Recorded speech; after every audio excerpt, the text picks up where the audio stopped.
진정한 효도, 주인을 살린 게, 새로 엮음 정지인, 그림 황수민, 교원 올스토리.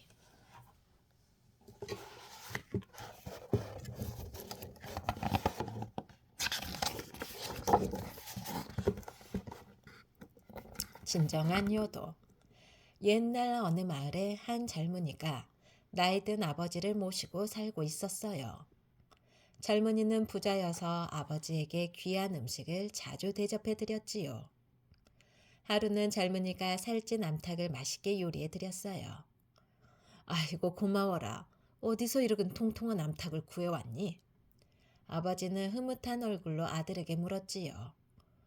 뭘 그런 걸 궁금해하세요. 그냥 드시긴 하세요. 아들이 귀찮다는데 시큰둥한 목소리로 대꾸했어요. 아버지는 서운했지만 닭고기를 한 입 베어 물며 다시 말했어요. 정말 맛있구나. 닭이 어디서 났는지 좀 알려다오. 자꾸 묻지 마시고 씻기 전에 빨리 드시라니까요. 아들이 퉁명스럽게 쏘아붙이는 바람에 아버지는 더는 아무 말도 할 수 없었어요. 그 뒤로도 젊은이는 틈만 나면 아버지에게 맛있는 음식을 대접했어요. 그때마다 아버지는 아무것도 묻지 않고 그저 묵묵히 먹기만 했지요. 한편 마을 사람들은 젊은이네 집 앞에 종종 멈춰서곤 했어요. 맛있는 음식 냄새가 솔솔 퍼져 나왔으니까요. 아이고 맛있겠다. 저 영감은 복도 많지. 그러게요. 오늘은 또 얼마나 귀한 음식을 드시려나? 마을 사람들은 창문 너머 식탁을 바라보며 침을 꼴깍 삼켰어요. 저런 비싼 음식을 자주 해드리다니 아들이 보통 효자가 아니에요. 그렇고 말고 효자 중에 효자지. 저 영감은 효자 아들 둬서 호강하네. 부럽다 부러워.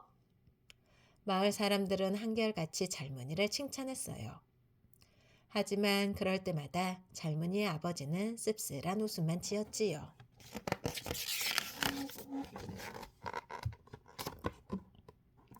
한편 이 마을에 또 다른 젊은이가 살고 있었어요. 방앗간집 아들로 역시 아버지를 모시고 살았지요. 젊은이는 매일매일 아버지를 도와드리며 열심히 방앗간 일을 했어요. 그러던 어느 날 궁전에서 사람이 찾아왔어요. 전국의 방앗간 주인은 모두 궁전에 모여 일하라는 임금님의 명이 내려졌소. 그러니 방앗간 주인은 명을 따르시오. 방앗간집 젊은이는 이 말을 듣고 곰곰이 생각했어요. 궁전의 곡식을 다 찌우려면 정말 힘들 거야. 게다가 궁전에서는 먹을 것도 잘 안 주고 종일 일만 시킨다는데. 젊은이는 나이 들어 몸도 약하신 아버지가 걱정되었어요.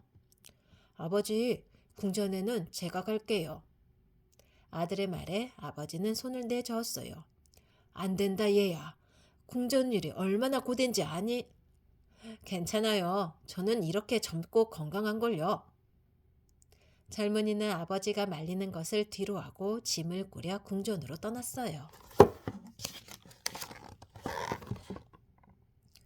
홀로 남은 늙은 아버지는 방앗간에서 바쁘게 일했어요.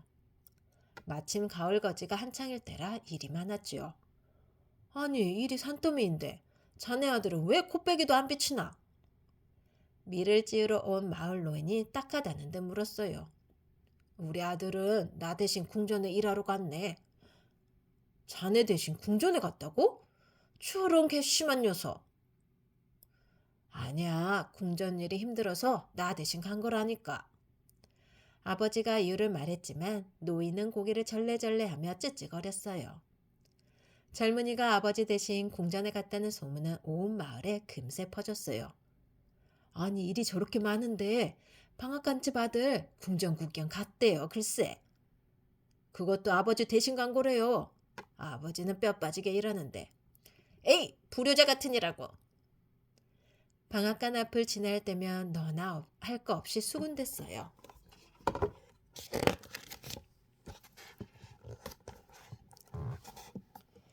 세월이 흘러 부자 젊은이와 방앗간집 젊은이가 죽음을 맞이했어요. 두 사람은 하느님 앞에 나란히 서서 심판을 받았지요. 그래, 너는 살아있는 동안 무슨 일을 했느냐? 하느님이 엄숙한 목소리로 방앗간집 젊은이에게 물었어요. 네, 저는 아버지를 도와 방앗간에서 일했습니다. 그리고 궁전 방앗간에서 일을 하기도 했답니다. 오, 그래. 네가 바로 아버지 대신 궁전에 일하러 갔던 젊은이로구나. 못된 임금이 밤낮으로 일만 시켜서 고생 많았지?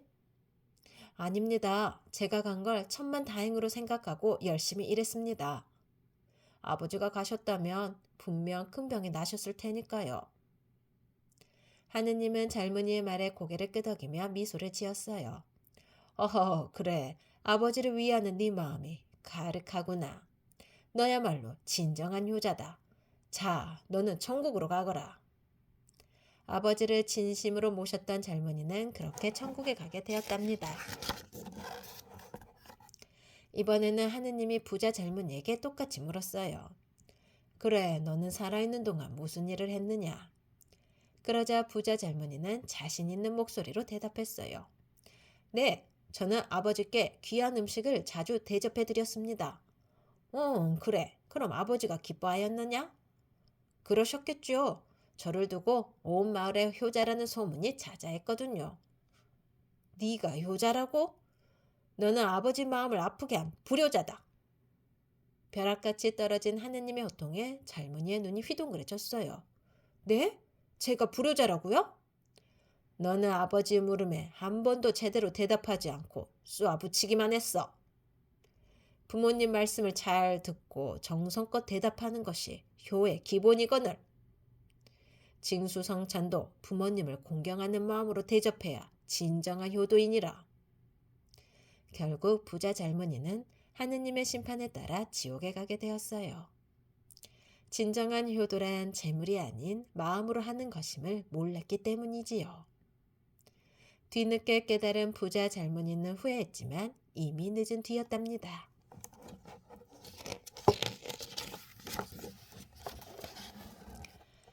주인을 살린 개.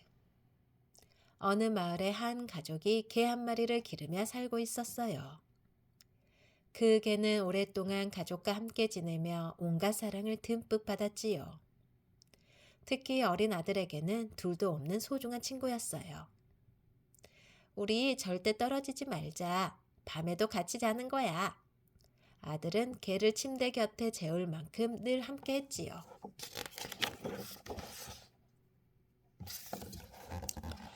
그러던 어느 날 개가 갑자기 시름시름 앓기 시작하더니 며칠 후에 죽고 말았어요. 넌 항상 내 곁에 있을 줄 알았는데. 아들은 죽은 개를 부둥켜 안으며 목 놓아 울었어요. 얼마 후 아들이 소매뿌리로 눈물을 쓱 닦으며 입을 열었어요. 아버지, 개를 우리 집 뒷뜰에 묻어주고 싶어요. 하지만 아버지는 단호하게 고개를 내저었어요. 그건 안 된다. 아무리 가족같이 지냈다 해도 이미 죽은 개잖아. 그럼 내 친구를 아무 곳에나 내버리란 말씀이세요? 싫어요. 아들이 다시 흐느끼기 시작하자 엄마가 아들 편을 들었어요. 여보, 우리가 사랑하는 개예요. 뒷뜰에 묻어줍시다. 저는 반대예요. 개를 집에 묻는 건 좀 꺼림직해요. 딸은 아버지 편을 들고 나섰어요.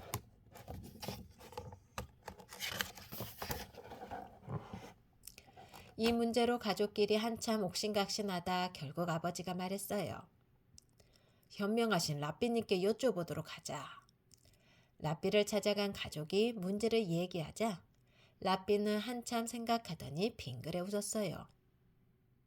이 문제는 제가 결정할 일이 아닌 것 같습니다.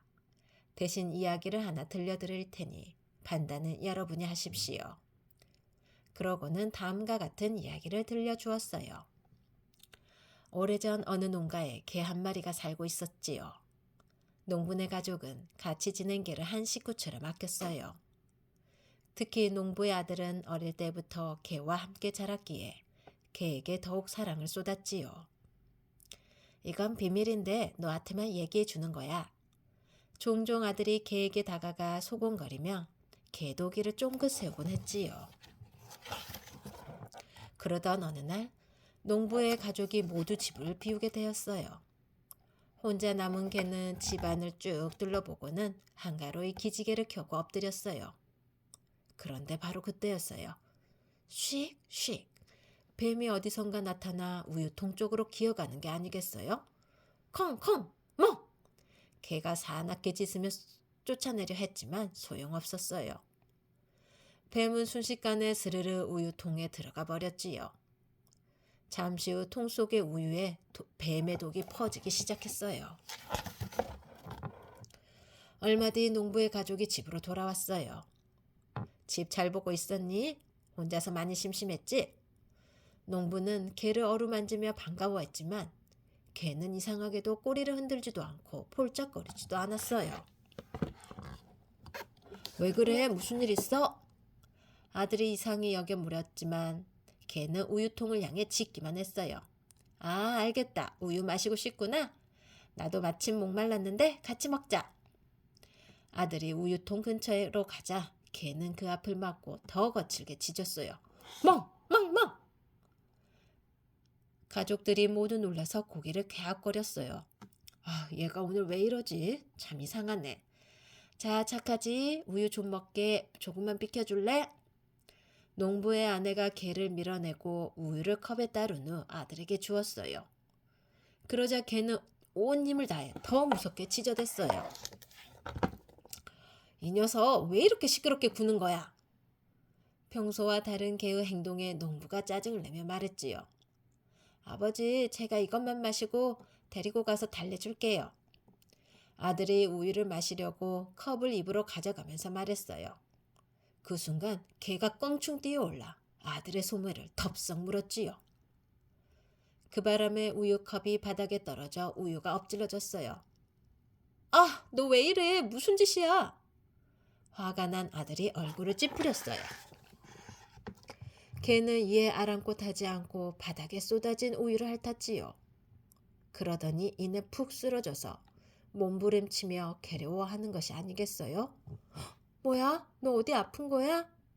소스라치게 놀란 아들이 개를 마구 흔들었어요. 하지만 개는 이미 숨을 거둔 뒤였지요. 맙소사, 우유에 독이 있었던 거야. 농부가 화들짝 놀라 소리쳤어요. 그래서 지저대는 걸 모르고 화만 내다니. 가족 모두 할 말을 잃고 눈물을 뚝뚝 흘렸어요. 아들은 죽은 개를 끌어안고 슬피 울었어요.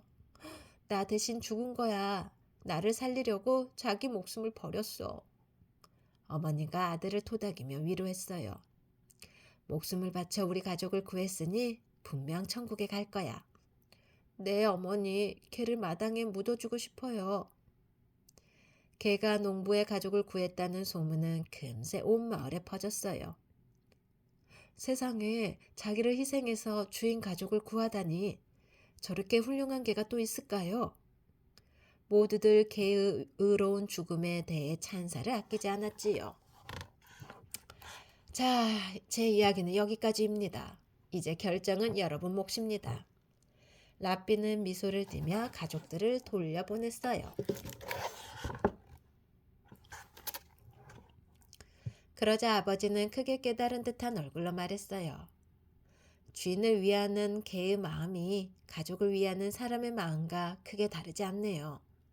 사랑을 받고 자란 개가 더 큰 사랑으로 보답한 것이군요.